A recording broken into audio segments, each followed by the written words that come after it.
Ian Morrison, Vice President for Public Affairs and Chief Communications Officer for Tulane University.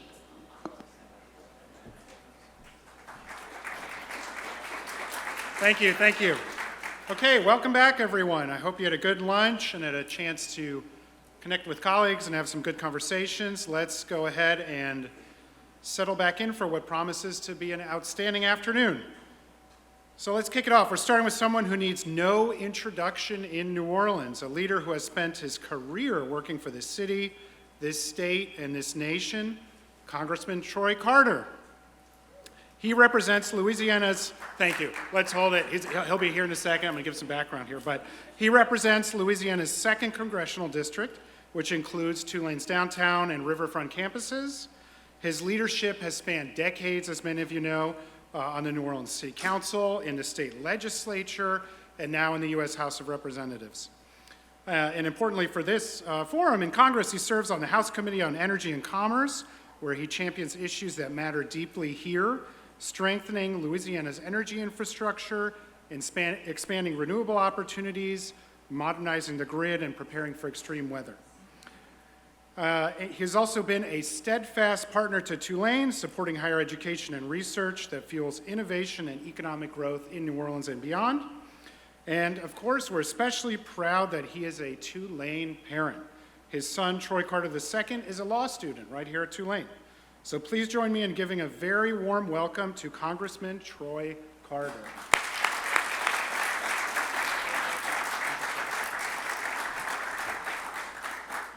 Good afternoon, everyone. Tony Laska, how are you, sir? I'm not calling any more names, but hey, absolutely. I see lots of familiar faces from lives past. Great to be here with you all. Thank you all for coming. Thank you all for having such a robust discussion about something as important as energy in our future. Louisiana is obviously a pivotal player in this space. So I want to thank Ian for that very nice introduction. I want to thank all of you, grateful for the opportunity to be here at Tulane's Future of Energy Forum, and a special thanks to Dr. Michael Fitz.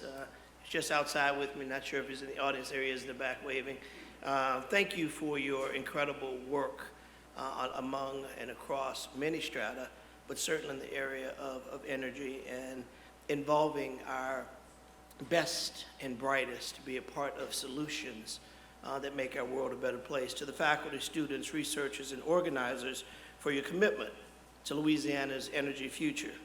There's no better place than New Orleans and no better audience than this one to talk about the future of energy. Louisiana is not just an energy state, we are an energy leader.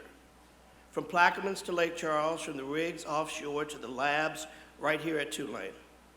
We're driving the conversation on how to power the world safely and sustainably.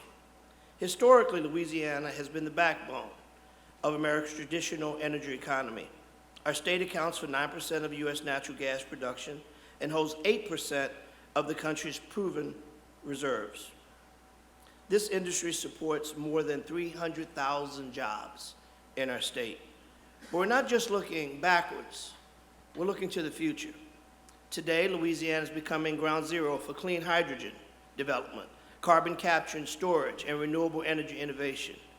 We're providing the type of leadership and proving that being pro-energy and pro-environment are not mutually exclusive. In fact, they go hand in hand. We often, if not careful, allow people to try to pit community and industry against each other. It doesn't have to be that way. I've always said that we can coexist, but we coexist when we take care of the most important commodity we have, and that's human life.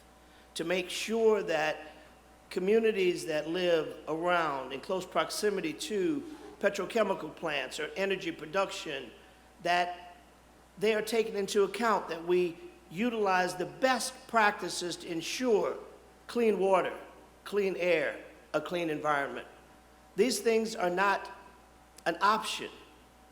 They must be adhered to. We have one world, and we as good stewards have to make sure that we are demonstrating the type of leadership that says we're going to be here for a long time.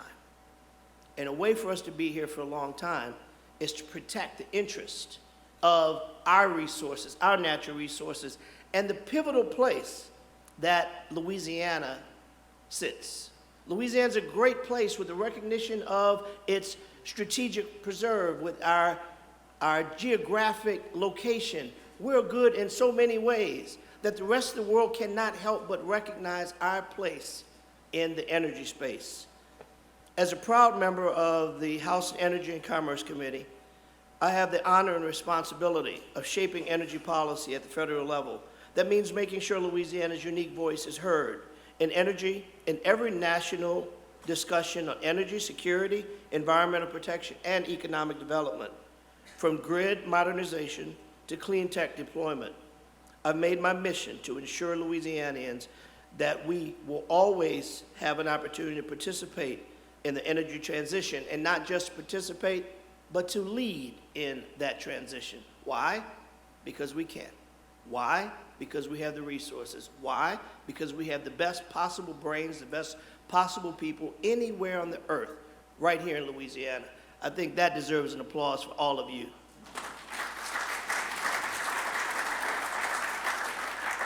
You've seen the headlines. Federal investments are transforming Louisiana's energy landscape and making our state more resilient to impact from the climate crisis.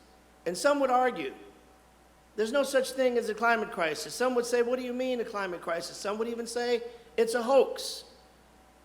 Not sure where they're getting that from.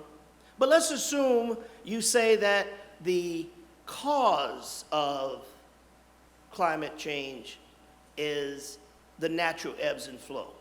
Many of us believe that it's other, that it's us, mankind, humankind, the things that we've done, the things that we do, that we haven't been as good a shepherd of taking care of our fiduciary responsibility to maintain this earth. Let's assume you don't believe that. One thing that you have to admit, it's hotter than it's ever been before. We have storms in places we've never had them before.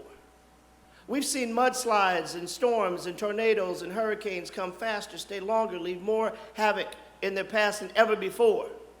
Yeah, climate change is real. Climate change is real, and if you accept my premise, and that is that humans did it, humans have to fix it. It's our responsibility. It's our responsibility to make sure that we remember the devastation of Hurricane Ida. We remember the sweltering heat, the weeks without power, the heartbreaking loss of life. These projects ensure we are never caught off guard again.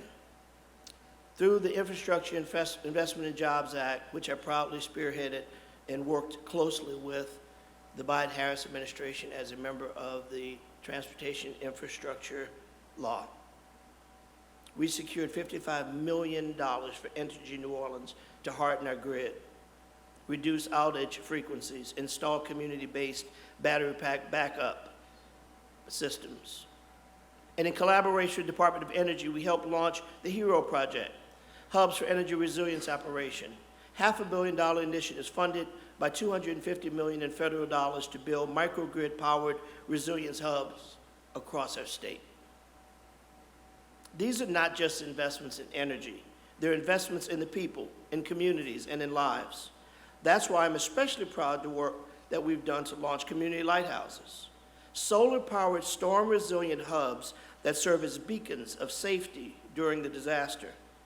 As someone who secured primary funding for the first solar-powered community lighthouse resilience hub in New Orleans, I know firsthand how transformational these funds were, how they've made a difference, because we know oftentimes as many people die after the storm than they do during the storm, because it gets hot. Our young people, our more senior people cannot survive 90, 100 degrees heat without some form of air conditioning, without some power. From the physical aspects to the practical aspects of not being able to have your medication, to stay hydrated, Well, these community lighthouses serve as an opportunity for people to go to a church, a nonprofit, a building, where they can go and they can get access to air conditioning. They can get access to cold water. They can have access to have their medications refrigerated. They can have something to eat while we work around the clock to restore the power. I was fortunate enough to secure the first $3.8 million in federal investments, the largest in the nation on that particular year, the largest solar community project in the nation right here in Broadmoor in the city of New Orleans. Working with Together New Orleans to install these lighthouses, this was a collective effort of community and government coming together. It was a group of members of clergy, nonprofit organizations coming together with a great idea needing funding. And it was the perfect intersection of having an opportunity and finding a way to make it happen. It was a great partnership that we continue to reap the benefits of, so much so that when the Secretary of Energy came to visit, she said, we need to do this everywhere. And we were on track to do just that. We were on track to do just that. Unfortunately, there are ebbs and flows, and there's sometimes blips on the screen. We'll continue to work to get it back on track, making sure that communities across Louisiana and the entire nation are replicating this model, expanding access to clean energy, backup power, and community care. Hydrogen is one of the most exciting emerging energy sources, and Louisiana is uniquely positioned to lead this transition. Our state already has the infrastructure, the skilled workforce, and the industrial base that makes us a natural hub for hydrogen production, transportation, and use. The federal government has recognized this potential, which is why Louisiana has been the recipient of major federal investments in clean hydrogen development. GNO Inc. has brought home one of the most significant federal investments in Louisiana's clean energy future, a $50 million Build Back Better Regional Challenge Award to launch the H2 Future project. This initiative is designed to establish world-class hydrogen energy industry cluster right here in South Louisiana, leveraging our state's unique industrial infrastructure, workforce, and geography. H2, the future, isn't just about technology, it's about economic transformation. By positioning Louisiana as a national hub for clean hydrogen, we will create thousands of good-paying jobs, attract new private sector investments, and open the door for innovation across the energy space and manufacturing sectors while protecting our environment. And I underscore, while protecting our environment. We have to have that comma finish the sentence along the way of everything we do, comma, and protecting our environment. Building a stronger energy force, comma, and protecting our environment. Uplifting our strength in the space of energy and protecting our environment. See, that has to be there in every sentence. And as a member of the powerful Energy and Commerce Committee, for which I am proud to serve on, I'm always that voice that says, and protecting our environment. See, they're not mutually exclusive. You don't have to knock one to build another. And protecting our environment. Importantly, these projects will help decarbonize some of the most energy-intensive industries in our region, like petrochemical refining, heavy manufacturing, while improving air quality and reducing pollution in nearby communities.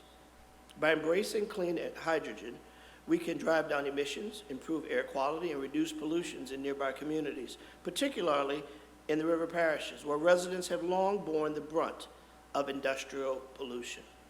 With H2 to the future, South Louisiana is not just adapting to the energy transition, we're shaping it, ensuring that the jobs of the future are created here while protecting the health of our families and strength of our economy. While this administration, unfortunately, has targeted many renewable energy incentives in their reconciliation bill, the 45V tax credit for clean health hydrogen remains intact. For projects that begin construction before 2028, underscoring bipartisan support for this emerging energy source. Unfortunately, other renewable energy sources do not share this type of broad support. The Trump administration's actions have halted new offshore wind lease sales, permitting and approval for existing projects. These decisions have cast uncertainty over hundreds of megawatts of planned offshore wind capacity. Recently, the administration terminated $7 billion for Solar for Y'all program, which Louisiana was slated to receive $156 million to install residential solar and battery systems for low and moderate income households across our state. That's a travesty. These funds were competed for, and we won them.